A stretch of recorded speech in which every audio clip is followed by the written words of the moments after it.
Ahoi kõigile. Tahtsin rääkida sellest, mis mul eelmine kord jäi veel rääkimata, kuna mul oli palju teemasid, siis hakkasin rääkima ühest, teisest, kolmandast, aga mõni teema oli lõpetamata. Mul jäi rääkimata, kuidas teie väiksem kuu, suurem kuu, keskmine kuu, Fatale lasti ja see toimus siis kuskil 13 000 aasta eest ja pärast selle kuu alla laskmist siis tekkiski jääaeg. Ehk siis tekkis külmenemine, nagu öeldi, aga külmenemine millest, sellest muidugi õpikud ei räägi, vaikivad. Ehk siis nagu igal puhul, kui antakse mingine väikene vihje, siis see vihje on nagu puudulik. Ei räägita välja seda, mis tegelikult toimus, sest olid kosmilised sõjad. Ja selle käigus siis on seda maad väga palju hävitatud, pommitatud ja ma võin nii palju öelda, et vanade vedade ajalugu käsitleb aega, kui siin oli 3 päikest. Üks oli, kui ma nüüd tean, oli footonpäike, ehk siis footonvalgus on see valgus, mis ei tekita varjusid. Et oli siis, igal pool oli pidev päev ja kui siin oli aja arvamine 500 000 aastat tagasi olemas juba ja seda muudeti pidevalt siin, numbrid siis suureks, siis nad võtsid mingi sündmuse ja hakkasid uuesti aega arvestama.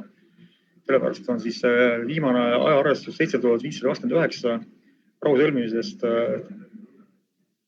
taevatemplis, nagu nimetada, see on siis Hiina draakonite üle saavutatud võidu päeva tähistamisest.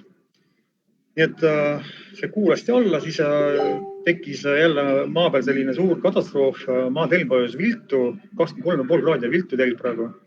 Ja sellest saadik siis muutus maa kliima. Siis oligi suur uputus, oli veel siin igast muid asju oli palju siin.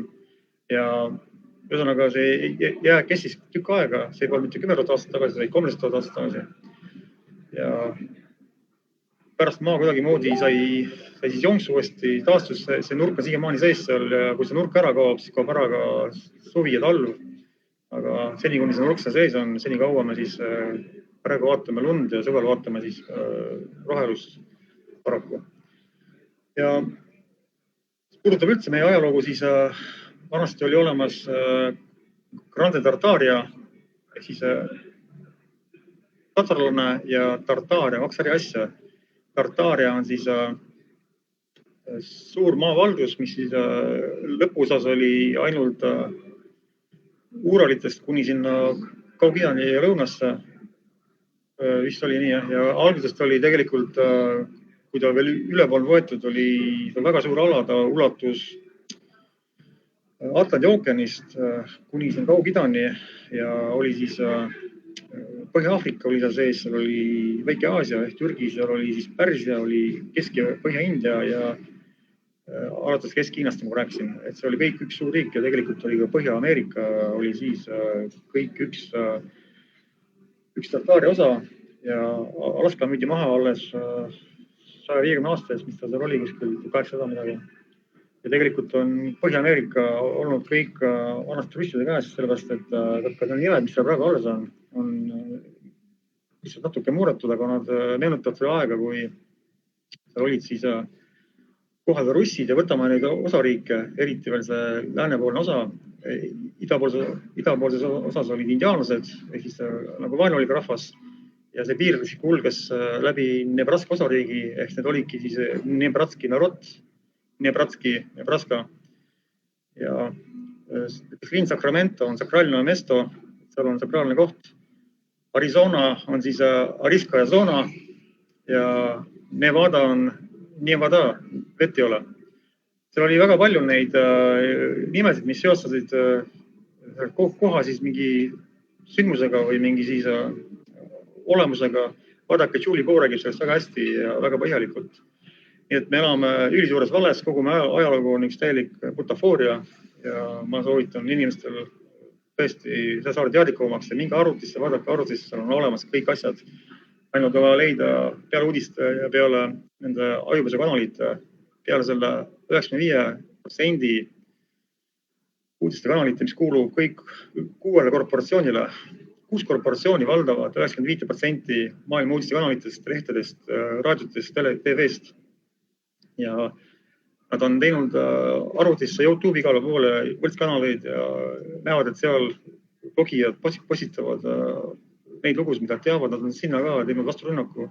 Nii et ma kordan, me elame teabesõjas ja mida rohkem me saame tõelist teavet levitada, jagada neid, kes selle levitavad, neid tutvustada inimestele, seda rohkem on meil võimalust võita selles teabesõjas ja ka praegust seda koroona pandeemiat, mida siis on tegelikult ette kavandatud. Ja ma jõuan veel Peterburi juurde, kus mul ka eelmine kord pooleli jäi. Peterburis on siis, rääkisime algustusest, Peterburi Ermitaažis on laed väga kõrged, seal on mingid 5-6 meetrised laed. Seal on küünlad laes ja kui siis üks turist, kes seal käis, küsis selle ekskursiooni juhi käest, et kuidas need küünlad seal kustutate laes, et need armatuurid on seal nagu ehedad. Ja kõik on ehedad, kõik on ehe. Seal on küünlad laes, ja küünlad on laes. Küsis, et kuidas need küünlad seal kustutati. Et kui hommikul tuli, siis tuli terve hunnik. Need lühterid on sellised, et seal on hästi palju küünlad. Seal ei ole mitte 2 küünlad. Lühterid on massiivsed ja seal on väga palju küünlad küljes. Olid siis nagu väidetavalt. Nende ei ole küll küünlad, aga ma räägin ennast. Et tulid kohale, hommikul tulid kohale mingid oobrid, ronisid redelitega üles, panid küünlad põlema kõik seal, need põlesid seal päeval, siis vahepeal pidi ronima vaatama, et need küünlad ära ei kustuks, pidi välja vahetama. Seal kõik käisid ju ringi kuningannad ja igasugused sinivärsed. Ja siis nad pidid õhtul ronima küünlad ära kustutama või siis kui kuninganna ütles, et mis kustuta ära, siis pidi hoober ronima üles ära kustutama kõik küünlad. Väga loogiline, see suur palee, kõik on täis, kõik küünlad põlesid, igal pool oli hoobrid. Igal pool olid redelid nurgas ja käidi pandi põlema, vahetati küünlad ja kustutati kohe. Siis küsiti, aga huvitav, kus küünlad on, miks see laed niimoodi ilusad on seal, maalid on laes kõik nagu võidumata. Kui tuli põleb, siis tuli tekitab pika peale sellise võiduvuse. Ehk siis aura rasvana ja laed tahmuvad ära lõpuks. Küünal ei tahma, aga küünast tekib selline võidumine. Ja kui see kustutada küünast, tekib suits. Ühesõnaga, need laged pidi kogu aeg siis pesema või üle värvima, et see loogiline. Ehk siis, nagu me aru saime, siis seal mingid küünlad ei olnud. 1700 Peeter I seda väidetavalt ehitas, see vale Peeter I siis ja millegi pärast siis voolu ei olnud, et elekter on alles uus asi. Tegelikult, kes arvib aru said, teavad, et siis oli priinenergia ja mingid küünlad, mingid võljust ei olnudki. Aga kuhu korrus priinenergia? Sa küsige siis nende käest, kes praegu maailma valitsevad, kes on tegelikult ära tapnud üle 100 priinenergia juurutamise ja uute mooduste leiutamisega siis tegelenud teadlase, on ära tapetud, nende laboratooriumid maha põletatud ja see kõik meie ametlik teadus, mis siis praegu sellest vaikib ja õpetab inimestele siis harib neil peast minema tegelikke teadmisi ja õpetab neile siis mingit tegelikult luud. Räägin veel Peeter I siis nii palju, et Peeter I muuseas kummutas selle väidet, et inimesed elasid vanasti 40 aastat. Inimene on siis tšelovek vene keeles, selevek, tšelo on ka nägu ja siis nagu täiuslik ja vaadake kusti nägusid, nad ongi maailma kaunimad inimesed, nende geneetika on täiuslikem ja tšelovek, selevek oli siis sajandlane, sest inimesed elasid sajandeid. Ja millega pärast räägitakse selles ajaloolus, et inimene elas 40 aastat, kõigest praegused suursaavutused meditsiinis ja teaduses on siis meditsianis, kaske sinine. Ehk siis selles maameditsiinis on siis saavutanud teinud suuri edusamme ja nüüd me elame juba 65 aastat ja vaadake, Jaapansed elavad juba 85 ja nii edasi. Tegelikult siis Peeter I, kui ta nüüd naases Hollandist mereröövel Morganina muideks, nagu räägitakse, pandi vahetusse, täpselt üks ühele sama pilt. Ja oli siis meresõitja, õige Peeter I kartis meret, oli üle elanud siis laevahuku ja kartis merd nagu tuld, vett küll, aga. Ja see Peeter I siis võltsmees, kes siis lasi ka oma lihase poja panna vangitaagrisse ja seal siis surnuks piinata. Andis välja siis ukaasi. Esimene ukaas oli siis see, et leida üles üle Venemaa kõik kolmandat elustsüklit elavad vanurid ja hukata. Räägin siis sellest elustsüklist. Et meil vanasti ei olnud 10 süsteemi, nulliga lõppevad arvud on kõik ära nullivad, võite panna sinna kirja 25, 12, 750 numbrit ja korrutage kõik läbi omavahel ja lõpuks korrutage nulliga. Saate vastused nulli pära kõik. Nullsüsteem oli vanasti olematu ja selle tõid siis meil on need tegelased, kellest rääkida tõi need androidid. Ühesõnaga, vanasti oli siis kõigest käis tosinsüsteemis, ma sellepärast kogu räägin tosinatsast ja sellepärast oli siis 12 korda 12, 144 ja see oli siis iga, kus inimene sai täisealiseks. Täisealine inimene oli siis see, kes elas vähemalt ära esimese elutsükli, 144 aastat. Ja ma räägin nii palju siis, kes peavad ennast vanadeks tänu sellele luulumeditsiinile ehk siis selle vasepõhisele siniväreliste meditsiinile, mis ei puuduta meid mitte tilkagi. Ehk siis 80 oli vanasti parim sünnitusaeg naistel. Sealt hakkas pihta alles. Inimesed elasid kuni 80 said küpseks. Siis oli parim sünnitusiga, mitte 20, vaid 80. Ja 100-aastane mees oli parim töömees, käis metsast palka välja, mitte üksinda, aga teistega ja oli parimas eluvormis. Ja vaadake praegu, kes elab 100-ni? Tänu meditsiinile, tänu teadusele, esimene täht on seal rõhutatud D-täht, on allakäik olnud ikka väga metsik. Ja siis järgmine ukaas, 282 aastat oli siis see aeg, kus inimene sai siis nagu teadjaks, sai selliseks nagu targaks, kelle juures käidi küsimas, kes sellest sai nõu anda inimestele, ehk siis õpetada teisi, kes praegu õpetab ülikoolis. Et mida nad teavad üldse? Mida nad teavad tegelikkuses, mitte midagi. Mida on meil neilt õppida peale selle harja, mis peast kõik minema harib? Saades haridust neilt, kes isegi ei tea midagi, mis tegelikult on elu olnud ja minevikus midagi ja kelle puudub paraku ka tegelikult aju, et üldse mõista, et see, mida nad õpivad ja õpetavad. Ja kokku üldse sellega, mida näitavad väga paljud artefaktid, näitavad väga paljud muud üleskaevamised ja säilinud igasugused väärtused, vääringud, freskod ja mis iganes on, seinamaalid ja kivikujud. Ühesõnaga, nad on niivõrd ajupestud ja neil pole sellist igagi, et üldse kedagi õpetada. Neil pole paraku need inimesegi, aga nemad õpetavad ja peavad ennast teadlasteks. Siis oli teine ukaas, milles andis välja Peeter I, see oli siis see, et ta käskis kõikidel kirikud juba siis loodi ja Kristjusk oli siis olemas juba. Oli kirikud tehtud paraku ja kirikud oli siis need, mille käigus tapeti kirikute toomine, tegemine, selle usu toomise käigus tapeti 9 miljonit inimest. Ja kirikud olid juba olemas ja seal peeti siis neid arhiive. Ehk siis olid vanad ürikud, kui pandi kirja kõik, kes sündis, kes suri, mis toimus iga aasta, iga suve, siis aastat ei olnud. Olid suved, kes suvearrestus. Kolkati pilet, mitu suve seal on. Aasta on God ehk Jumal, ehk siis see seoti Jumalaga, mitte siis päris Jumalaga, isandaga. Sellepärast seda sõna vanasti ei olnud, see isand tuli kaasa sellest Rooma katoliku kirikust, Vatikanist, praegu on siis satanismi kandis. Ühesõnaga ta andis korralduse välja, et kõik kirikuürikud tuleb suua siis Peterburgi, et neist tehakse siis ärakirjad. Ja kui need kohardoodi, siis ta oli nad kõik ära põletada ja suur osa saadeti Vatikani, kus on siiamaani hoiul on, siis pööblist on peidus, pööbel ei teaks tegelikult minevikku ja kes elab minevikuta, sel pole tulevikku ja inimesed tulevik ongi ära võetud ja praegu, nagu me näeme, siis mis on nad saanud inimkonnast, et see on hale vari sellest, mis tegelikult järgi oli. Peterburi juurde veel nii palju minnes, et Peterburi talvepalees on selline väljak, Aleksandri plats.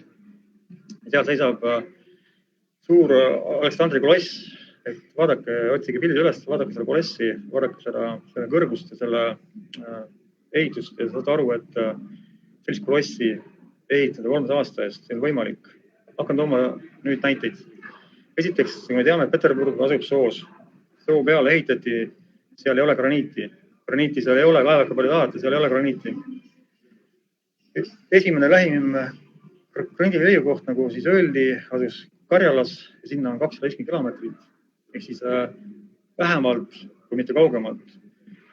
250 kilomeetri kauguselt leiti siis lammakas graniiti, millest hakati tegema. Siis graniit, kas peksti seal metsas, nüüd kõik jumaraks.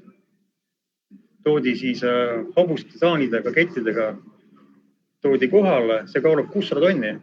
Ehk siis see 600 tonnina, mis praegu on, ja kui ta oli suurem, kui oli veel lihvimata, siis toodi see suurem tükk, ütleme 800 tonni kaaluv graniitlammakas, veeti siis oistati, tehti mingid saanid suusad alla, kujutage ette, kuidas need suuski alla pandi, mis puu see pidi olema, et vastupidas, kuidas tõsteti. Toodi siis suur graniidimürakas Peterburgi, siis lihviti ta ära, lihviti ta peegelseledaks, täiesti ümaraks. Ta on täitsa ümar, täitsa sümmeetriline. Täitsa lihvitud, nagu praegu oleks mingi kasutatud tipptasemel tehnoloogiat. Ta lihviti ümaraks, täiesti ümaraks. Ta on 25 meetrit kõrge. Ta tõmmati siis mingite kraanadega, mida ei olnud olemas, mingite puust tüvedega tõmmati sinna mingid vintsid, tõmmati kuidagi moodi ta sinna puutugede peal üles hobustega ja mingite tuhandete meestega. Ja saate aru, inimesed, milline butafoor see kõik on. Ma räägi juba nendest püramiididest, mida tehti Egiptusesse ja mõnele. Aga sellist Aleksandri kolossi teha, siledaks lihvida, kohale vedada, üles tõsta ja veel mitte maa peal, aga veel postamendi peale tõsta. Arvan postament veel kuskil 2,5 meetrit kõrgem on see postament. Seda lihtsalt selle aja tehnoloogia, nagu väidetavalt meile räägitakse, nagu väidavad ajalooõpikud ja meie tuumateadlased, ei pidanud olemas olema. Ja sellist tehnoloogiat, et see kohale tuua hobustega, saanidega, kettidega ja kõitega ja tõmmata inimjõul üles, käsitsi teha täitsa sümmeetriliselt ümmarguseks ja ära lihvida, ei ole olemas tänapäevalgi sellist inimest, kes seda kõik ära teeks. Ja sellega on punkt pandud vaidlustele, et mis oli vanasti ja mis on praegu. Praegu me oleme teinud taandarengu, me oleme tagasi kukkunud kiviaega androidsesse tehnoloogiasse, mis tegelikult ei ole võrreldagi sellega, mis oli vanasti. Võrreldamatu. See, et praegu on välja kaevatud eri linnades Venemaal, Põhja-Kesk-Venemaal, ka Haapsalus ehiti maa all teatud korruseid majadel ja on siis teada antud, et kuskil 3-5 meetrit on mudakihti, pidi olema kultuurkiht, mis on siis ära matnud nagu vanad linnad, kõik esimesed korrused. Ja see on siis ka üks järjekordne kosmiline sõda, kus siis pommitati Põhja-Jäämerre termotuumalaenguid ikka selleks, et see valget inimkonda ära pühkida ja ära hävitada. Mitte hiinlaseid draakoneid, mitte neid androidseid rahvaid seal lõuna pool, vaid põhjamaiseid inimesi. Põhjamaalt tulnud suur hiidlaine siis viis ära nii palju muda igalt poolt ja tõi majade vahele sinna siis selle sette. Ja muideks Siberis on pilte säilinud, kus Omski külje all on 10 aasta eest näha, et inimesed on Omskis Siberis asuva linna kõrval ja seal pole ühtegi puud. Mingid üksikud pisikesed ritsad kasvavad. Ehk siis see viimane pommitamine oli siis 1800 midagi, 1816 väidetavalt ja võtsid aega enne, kui sellest pommitamisest hakkas loodus taastuma, hakkas kasvama mets. Nii et Siber oli veel 120 aasta eest metsatu ja praegugi ei ole Euroopas ühtegi vanemat puud, mis oleks vanem kui 200 aastat. Mitte ühtegi puude vanuseid märtakse mingi vale meetodiga. Lääne pool võib-olla on neid, aga Eestimaal äkki viiratud on tõesti on, mõni puu on võib-olla tõesti teanud, aga enamus puid ei ole vanemad kui 200 aastat, ei ole lihtsalt. Aga puud elavad, me teame, 800 aastat ja rohkemgi, nagu Siberi seeder. Nii et praegused puud võetakse maha tegelikult poisikestena ja puudele lastegi tegelikult suureks kasvada, sest kõik on tegelikult kaugpidi pööratud, ma ütlen, täielik butafooria. Kui me räägime nüüd veel sellest kogu sellest punaterrorist, siis ma tahaks teile kõigile öelda, et ärge vihake venelasi, sest punaterrorit ei teinud venelased. Nagu praegused sanitarid ja meteaid ja siis lihtpolitseinikud, kelle pandi tegema siis mingit lollust, rikkuma seadust, karistama neid, kel maski pole ja vaikima siis sellest, mis tehakse.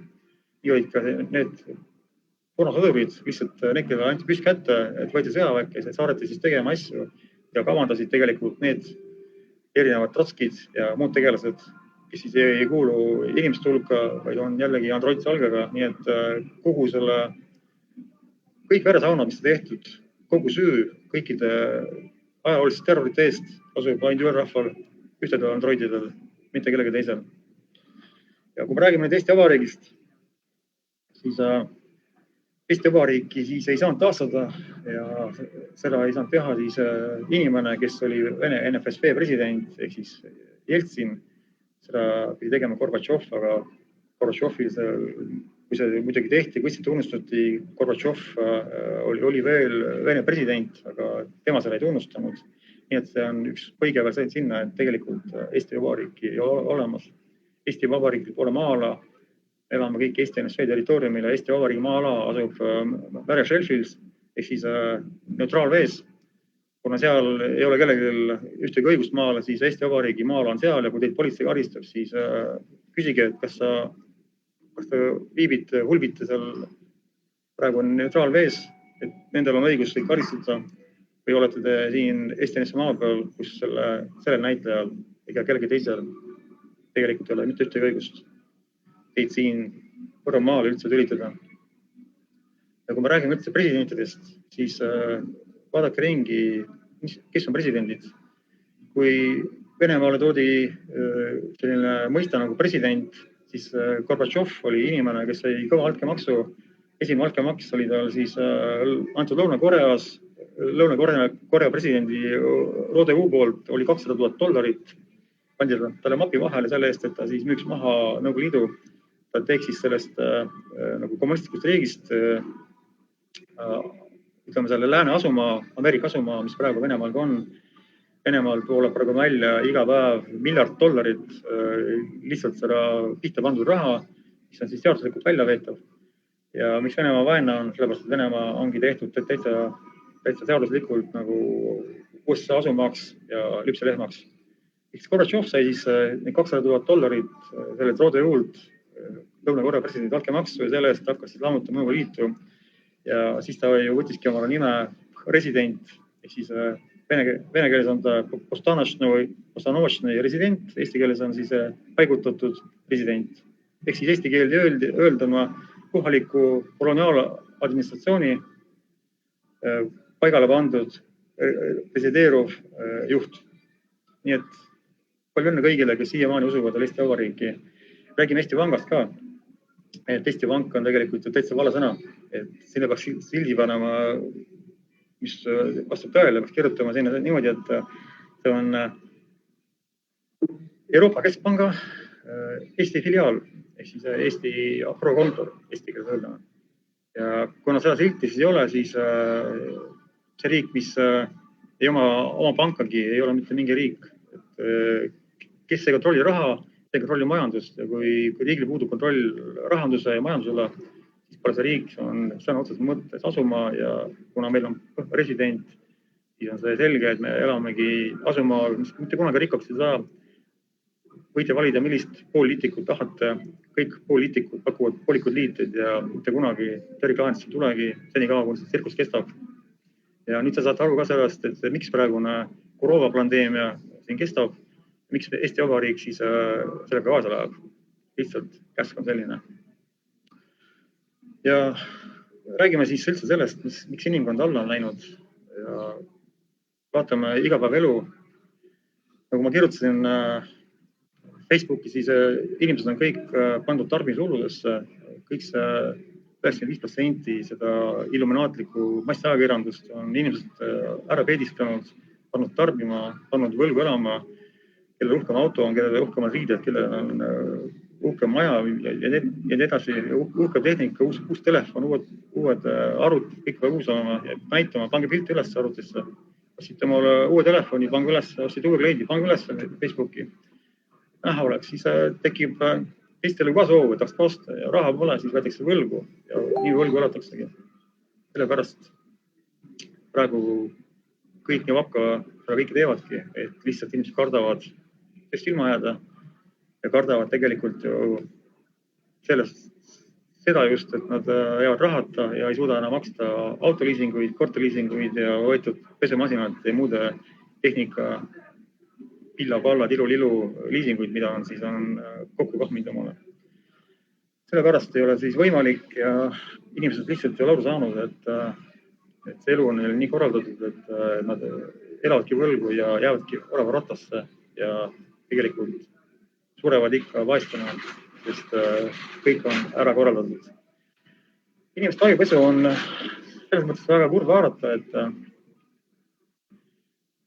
läksin täna Eesti Metsaabiks lehele Facebooki ja vaatasin, et seal üks inimene pani südamest kuulutuse, et Rimas on 9000 inimest liikmena ja ainult 3000 natuke üle selle on allkirjastanud sinna siis petitsioonile allkirja, et siis metsa kaitsta. Mis see täpselt oli, ma ei süvenenud, aga Eesti Metsaabiks, et ju see metsakaitseks oli. Ja ma sinna kirjutasin siis kaks kommentaari, et inimesed aru saaksid üldse, et allkiri tähendab allaheitlikkust. Allaheitliku inimese palve isandale. Senikaua, kuni kõik rahvaalgatused, petitsioonid, igasugused avaldused, igasugused manifestatsioonid, deklaratsioonid, mida siis tehakse inimeste poolt, kannavad inimeste allkirju. Senikaua isandad neid vaatama kunagi, nendega arvestama hakka kunagi, isegi neid läbi vaatama ei kavatse hakata, sellepärast et keegi orjade käest, talupoegade käest, pööbli käest makse nõu ei küsi. Ja kui nemad arvavad, et see sobib neile, aga ei sobi sellele massile pööblile, kes sinna alla kirjutas, siis nemad selle pärast midagi muutma ei hakka. Ja kuna ma sinna nõu andsin, kuidas käituda, siis üks 8 administraatorist, toimetajast otsustas, et see on liiga ekstreemne, mida ma kirja panin sinna ja kustutas selle ära. Nii et mis siis ikka inimesed. Kui te aru ei saa, mida te teete, kui te aru ei saa, kuidas see maailm toimib, ja elate puuris edasi, siis paraku, kui see puur vette pannakse, siis te lähete vette koos puuriga. Te vajute põhja koos puuriga. Saadaks väga aru, teil on vaja omada väljapääsu. Et kui puurist on vaja lahkuda, siis on vaja sealt välja tulla. Ja praegune olukord ongi see, et me peame nüüd hakkama äratama massiliselt inimesi, sellepärast, et kui see maatriks, 3D maatriks hakkab kokku pakkima, praegu paktakse kohvreid. Et kui need tegelased nüüd lahkuvad suure pauguga, nagu nad on väitnud. See oli see Brzezinski või kes see oli? Ühesõnaga, nad on ise ka kinnitanud, et nad teavad, et nad peavad lahkuma ja lahkuvad suure pauguga. Need androidid. Ja kui praegu nad pakivad kohvrid ja lahkuma hakkavad, nad lahkuvadki suure pauguga, lahkuvad siit väga suurte hunnikute laipadega. Ja paraku, kui nad ei lahku siit oma soovil, kui see emaka maa, Midgard-maa, hakkab ära pühkima nüüd nende matriksid ja 3D-d, siis kukub see 3D kaardimaaka kokku neil ja kõik, kes pole sellest välja arenenud, sellest 3D-st, kõik sinna alla jäävad, nende varemete alla ja koos nendega püütakse minema. Sellepärast on vaja inimesed praegu kaineks saada, on vaja hakata mõistma, mis toimub maailmas üldse. Kuhu teid juhitud on, millisesse ränka mülkasse on aetud, kuidas teil on ära võetud kõik teadmised, kõik juured on käest ära võetud, on hakatud levitama androididega sigimise kultuuri, et on teil vägi ära võetud ja teil on antud siis kultuur, ehk siis see kultuuritus, tegelikult on kultus hävitamiseks, hävituskultus. Ma kirjutasin eile tätoveeringutest ja vaatasin, et eriti suurt rõõmu inimestega olnud. Väga paljudel inimestel on tegelikult hingel see, et neil on olemas tätoveeringud, aga nad ei taha sellega tulla sinna nüüd vaidlema ja sellepärast ei saa kiita, sest neil on tegelikult hinge peal. Vaadake, see tätoveerimine on kultus. See tehti sellepärast, et inimestele auradesse lüüa auke sisse. Et inimesed ei tea, et neil on olemas mitu keha, et on see füüsiline keha, järgmine on siis eeterkeha, mida inimesed ei näe. See kõik on energiaväli, siis on astraalkeha, siis on neil mentaalkeha, isegi mitu mentaalkeha ja siis hakkab pihta kasuaalkehad. Mida võimsam inimene on, seda rohkemat on kasuaalkehasid. Kõik on siis talle tema ümber tekkinud selline koos hingega kaasas käiv ja kehakuju järgi ära formeerunud siis energeetiline kogum, mis siis tegelikult on nagu selline energeetilise infokandja. Siis selle kaudu käib ka tegelikult ju ühendus läbi nende eeterväljade, kus siis on meie esivanemate tarkused paigal. paika pandud, kus on kõik arhiveeritud. Ja kui nüüd on vaja inimesed kuidagimoodi energia ära võtta, siis on vaja sellesse eeterkehasse lüüa väga tugevad augud sisse, läbi kõikide kihtide. Ja kui inimene seda mitte mingil moel nagu ise teha ei tahaks, siis inimesele antakse süüa igast saast, igast GMO-d, igast mürke, alkoholi, prügikosmeetikat peale määrida. Antakse feerisid, taide, igasuguseid muid keemilisi kätepesuvahendeid ja inimene kasutab kõiki ja tegelikult see kõik nüristab, lühistab inimese nahka, ummistab ja mida rohkem on inimene umbes, seda kehvem on see energeetiline ainevahetus inimnaha ja selle eetri vahel ja sinna tekivadki sellised mõrad sisse, aga see on väike asi. Alkohol on üks suur mõratekitaja ja kui inimene kord on siis nagu kaine, kord mitte, siis on teemoritel ju paha ka, et süüa ei saa iga päev, et tegelikult tahaks iga päev süüa ja tahaks toita suuremaid armeesid, et inimesi nagu mitte lihtsalt imeda, vaid kontrollida, et luua siia nagu suuri matrikseid, egregore. Sellepärast oli vaja inimeste aurast auk teha ja mõeldi välja tätoveeringud. Sellega siis inimesed on esiteks ära märgistatud, et nad on kellegi omad, nagu lambastel pandi kõrva sisse, kõrva peale pandi siis tempel lehmadele ka ja sigadele sai naha peale lüüa, sellel nähtav. Nii et inimestele siis löödi templid ja siis need, et nad saaksid ise vabatahtlikult panna, see anti valida, mis templid nad valivad. Ja need templid siis pandi nende mürgivärvidega, mis on kahjulikud, mis tapavad ära selle nahapiirkonna ja tapavad ära selle piirkonna energeetika ja sinna tekib siis aukavrasse, kus siis igasugused seinast seina olendid, tarvid, ehk siis energeetilised teod, tapikud, energiaimejad, need on kõige süütumad veel, aga igasugused londilised on sinna külge pandud londid ja imevad lihtsalt inimestelt energiat välja iga päev ja lõputult. Inimesed muudkui tegutsevad, söövad, õgivad ja puhkavad ja püüavad mõista, kuhu kaob energia. Eks see kaob mujale ka, aga see on üks näidis. Ja veel on tähtis see, et mida inimesed panid sinna peale, et nagu praegu kaubamärk on, kui kasutad kaubamärki, mis kuulub kellegile, siis selle kaubamärgi tootmise või siis reklaamimise eest, kui te kuskil üles panete, saate raha tegelikult. Aga kui te kasutate kuidagi moodi oma huvides, et olete ta nagu võt kasutusele, siis te peate näiteks McDonald's kett, kes praegu Eestis tegutseb, tema kasutab McDonald'si kaubamärki oma huvides. Sellest tuleb maksta. Ja kui inimene võtab omale naha peale mingi tätoveeringu, mis siis on mingite androidsete teemonite sümbol, siis see sümbol hakkab toitma seda egregori ja inimene kaotab energiat juba mitte ainult läbi selle augu, mis talle siis tätoveeringuga tehti, vaid ka läbi selle sümboli, mida ta peale pani. Et pidu on topelt ja inimesed ei saa siiamaani aru, mida nad teinud on ja paraku neid tätoveeringuid ei saa ju niisama kõrvaldada ka. Ikka tänage kõiki neid tätoveerijaid, kes on siis teil on neid teinud ja teil on neid soovitanud ja selle pealt raha on teeninud. See pole kõik veel, sest nagu ma olen rääkinud, on olemas Tavistoki ajupesu instituut. See ajupesu on seal sulgudes, on peitu pandud, aga Tavistoki instituut, õppeasutus, instituut, järelikult on seal targad inimesed. Ongi.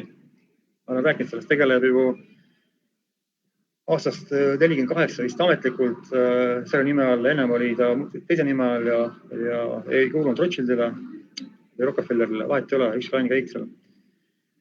Ja tegelebki inimeste ajupesuga. Ega Ron Harrison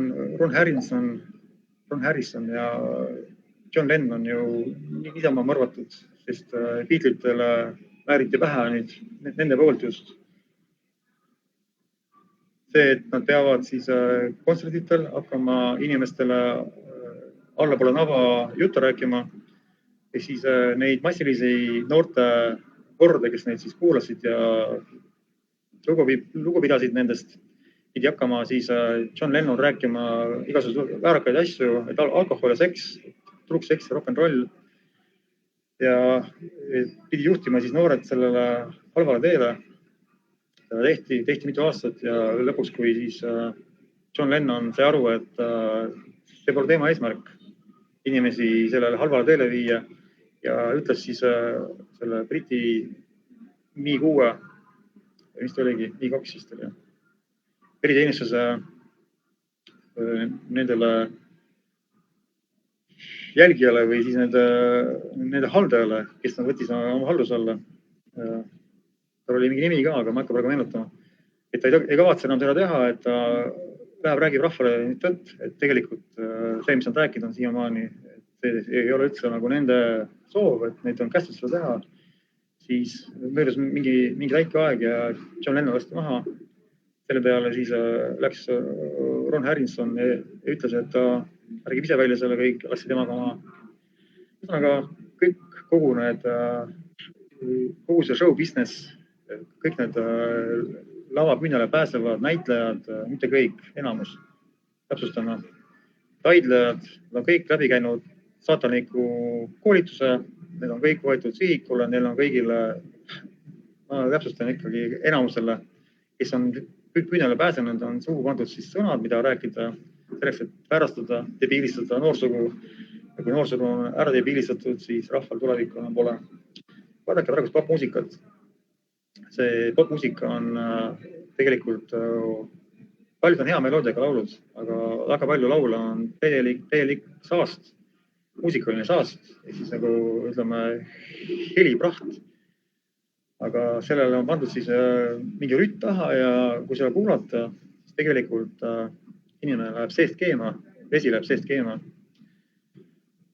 Masaru Emoto, jaapanlane, on teinud ju katseid veega esimesena maailmas, kus ta on ära tõestanud, et veele öeldavad sõnad mõjutavad otseselt veekristalli, veemolekuli kuju ja kui ta siis rääkis veele häid sõnu ja külmutus koheselt pärast seda ära veekristallid tulid väga korrapärased lumehelbekesed.